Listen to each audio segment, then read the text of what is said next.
आदरणीय प्रधानमंत्री नरेंद्र जी मोदी साहब ने मुझे ये भी कहा, इस राज्य को आगे बढ़ाओ, राज्य को विकास की ओर ले जाओ, इस राज्य में जितने भी डेवलपमेंट के प्रकल्प है वो करो।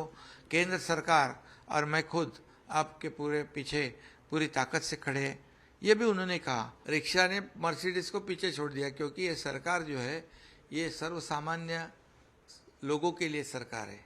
हमारे हिंदू हृदय सम्राट बाला साहब ठाकरे जी का हिंदुत्व का जो मुद्दा है, जो हिंदुत्व के विचार है, उनकी भूमिका है, उसे आगे ले जाने का फैसला हम लोगों ने किया है। जो महाविकास आघाड़ी में हमारे लगभग देखो 50 एमएलए हो गए, 40 और 10 सहयोगी, ऐसे 50 एमएलए एक साथ में अगर ऐसी भूमिका लेते हैं तो इसका कुछ बड़ा कारण होगा। ऐसे छोटे मोटे कारण से ऐसा कोई बड़ा डिसीजन कोई लेता नहीं। आज एक सर्वसाधारण अगर कारपोरेटर, एक पार्षद भी ऐसा डिसीजन लेता नहीं, तो ये 50 एमएलए ऐसा डिसीजन, ऐसी भूमिका क्यों लेते हैं, इसका कुछ रीज़न है, इसका विचार करने की आवश्यकता थी।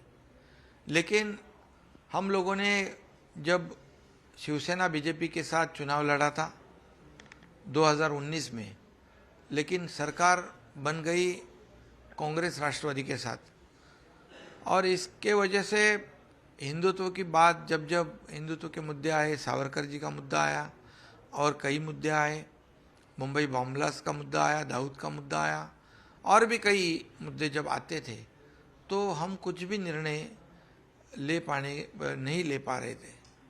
और इसलिए, और दूसरी बात है, जो हमारे 40-50 विधायक जो है, उनके चुनाव क्षेत्र में भी काफ़ी कठिनाइयों का सामना उनको करना पड़ रहा था, क्योंकि अन्य जो हमारे घटक पक्ष है वो उनको जो वहाँ पर उनके सामने जो पराजित हुए थे, उनको उनकी ताकत बढ़ाने का काम अन्य घटक पक्ष कर रहे थे। और दूसरी बात, जब हम लोग चुनाव में जीतते हैं तो हमारे चुनाव क्षेत्र के जो मतदाता हैं उनकी अपेक्षा होती है डेवलपमेंट होना चाहिए, पानी चाहिए, रास्ते चाहिए, जितने भी मूलभूत जो काम है डेवलपमेंट के, वो अपेक्षा रहती थी। लेकिन हमारे एमएलए जो है, विधायक जो है, वो नहीं कर पा रहे थे, फंड की कमी थी और बाकी सब समस्या थी। और इसलिए हम लोगों ने कई बार हमारे वरिष्ठ जो है उनसे बातचीत की इसके बारे में कि हम इसमें करेक्शन करना चाहिए, लेकिन हम लोगों को उसमें कामयाबी नहीं हासिल हुई और हम उसमें सफल नहीं हुए दुर्भाग्यवश। और इसलिए ये भूमिका हमारे 40-50 विधायकों ने ली। सर, अब सरकार बन गई, लेकिन यहाँ से मामला अभी भी अदालत में है, निर्वाचन आयोग तक भी शायद बात जाएगी, विधान भवन और बाकी जगहों पे चर्चा हो चुकी है पहले ही, तो आने वाला रास्ता भी बहुत आसान नहीं होगा, खासकर पार्टी स्तर पर देखा जाए तो। नहीं, देखिए, हम लोग कोई भी इलीगल काम नहीं कर रहे। इस देश में लोकशाही में कॉन्स्टिट्यूशन है, रूल्स है, कानून है, उसके मुताबिक ही काम करना पड़ता है। और आज हमारे पास मेजॉरिटी है, जितनी 2/3 लगती है उससे ज़्यादा है, और इसलिए जो निर्णय हम लोगों ने लिया है वो बिल्कुल लीगल है, वैलिड है, और स्पीकर ने भी हमें रिकग्नाइज किया है। और लड़ाई जो कानून की लड़ाई जो सुप्रीम कोर्ट में है, उसके बारे में भी जब लोग हमारे खिलाफ कोर्ट में गए थे, उनको भी कोर्ट ने डांटा है, फटकारा है। तो निश्चित रूप से हम लोग कोई भी गैर कानूनी काम किया नहीं है, और जिन्होंने किया है उनके खिलाफ कोर्ट निर्णय लेगा। फ्लोर टेस्ट हो गई है, स्पीकर का चुनाव हो गया है, सरकार विश्वासदर्शक मत पारित हुआ है, और लोकशाही में जो करना है वो कर लिया है। अब ये सरकार 170 विधायक वाली सरकार है, मजबूत सरकार है। ये सरकार लोगों को न्याय देगी। ये आम आदमी, मतलब जो सर्वसामान्य जो मानुष कहते हैं, उसकी सरकार है। ये सभी लोगों को न्याय दिलाने वाली सरकार है। इसमें किसान है, कामगार है, कष्टकरी है, सभी जितने भी समाज घटक है उनको न्याय देगी सरकार। सर, आप मुख्यमंत्री बनेंगे, पहला आश्चर्य ये था, देवेंद्र जी तो ये आश्चर्य हमारे लिए तो था, लेकिन आपके लिए ये चीज़ें कब साफ हुई, कब आपको? देखिए, सब लोग एंटिसिपेट कर रहे थे, पब्लिक में ऐसे ही परसेप्शन था, कि भारतीय जनता पार्टी जो है ये सत्ता के लिए कुछ भी करती है, लेकिन उन्होंने बता दिया है सभी देशवासियों को कि ये 50 लोगों ने एक हिंदुत्व की भूमिका ली है, एक वैचारिक भूमिका ली है, और इनका एजेंडा जो है डेवलपमेंट का है, हिंदुत्व का है, तो इन्हें सपोर्ट करना चाहिए। और उन्होंने हमको सपोर्ट किया। उनके पास ज़्यादा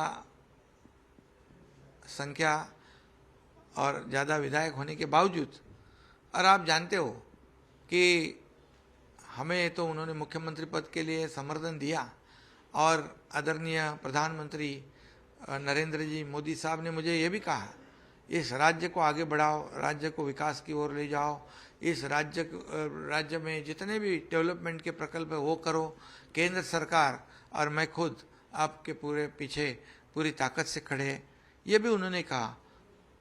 तो ये सबसे बड़ी बात है। और केंद्र सरकार भी साथ में है, और हम लोगों ने कोई गैर कानूनी काम नहीं किया। जो प्री पोल अलायंस जो हुई थी शिवसेना और भाजपा की, हम वही पार्टी के साथ अलायंस कर रहे हैं।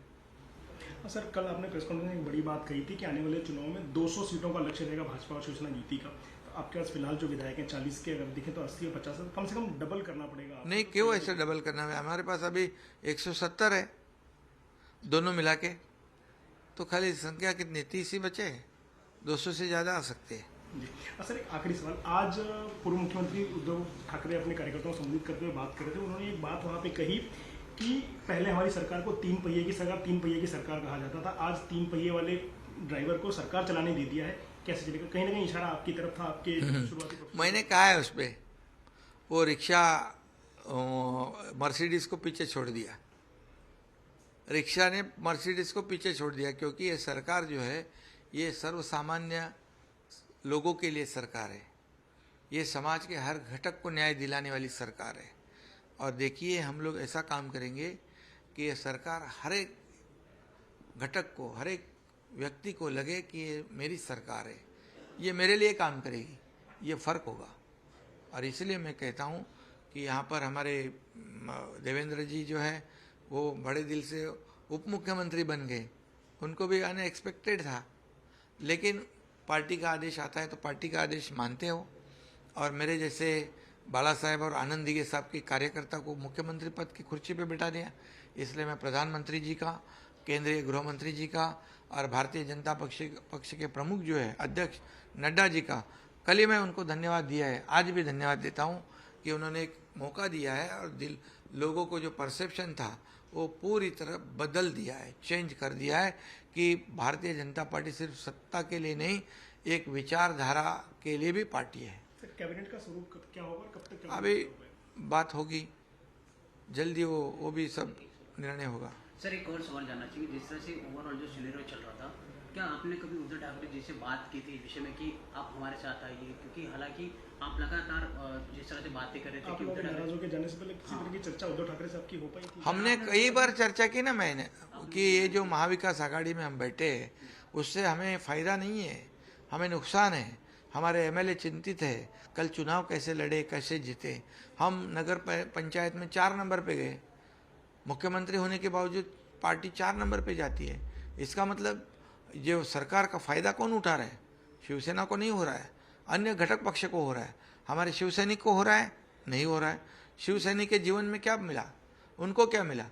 पार्टी सत्ता होने के बावजूद मिला क्या? कुछ भी नहीं मिला। उनके ऊपर अन्याय हो गया, उनके ऊपर झूठी केसेस डालने, उनको तड़ीपार होना पड़ा, उनको मौका जैसे कार्रवाई को फेस करना पड़ा। तो सरकार किस लिए है? सरकार जब सत्ता होती है तो जैसे शिवसेना है, शिवसैनिक है, उनको न्याय देना चाहिए, उनको खुद के बलबूते पे खड़ा होने के लिए ताकत सरकार से देनी चाहिए थे।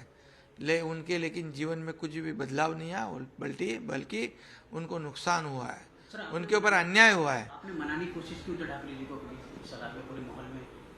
नहीं, हमारी तो कोशिश थी लेकिन हम कामयाब नहीं हुए, मैं बताया ना पहले ही।